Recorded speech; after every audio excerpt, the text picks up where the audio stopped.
Ils ont joué à la guerre pendant 3 jours dans les friches industrielles à Amnéville. 400 attaquants et défenseurs étaient engagés dans un rassemblement d'airsoft, un jeu proche du paintball.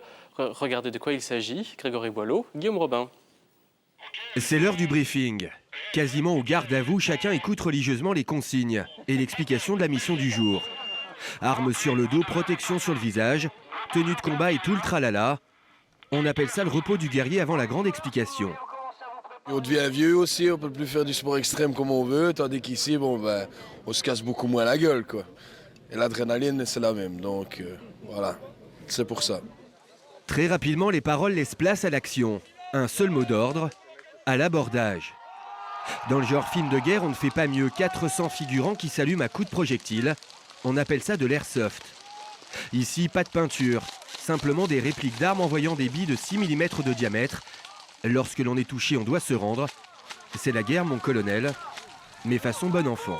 On ne parle pas d'armes, on parle de répliques. C'est super important parce que ça donne vraiment une notion, une mauvaise image de l'airsoft quand on parle d'armes. Donc nous, c'est les répliques.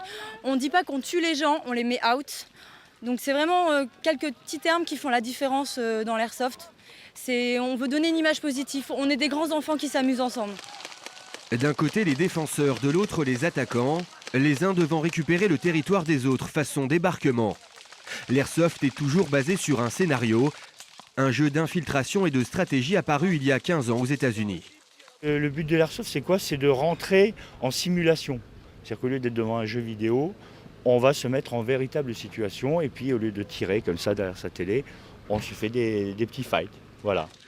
En France, le phénomène se développe depuis 3 ans. À Amnéville, ce week-end, il s'agissait tout simplement du plus grand rassemblement jamais organisé. 400 petits soldats qui, demain, repartiront tranquillement au boulot, sans camouflage.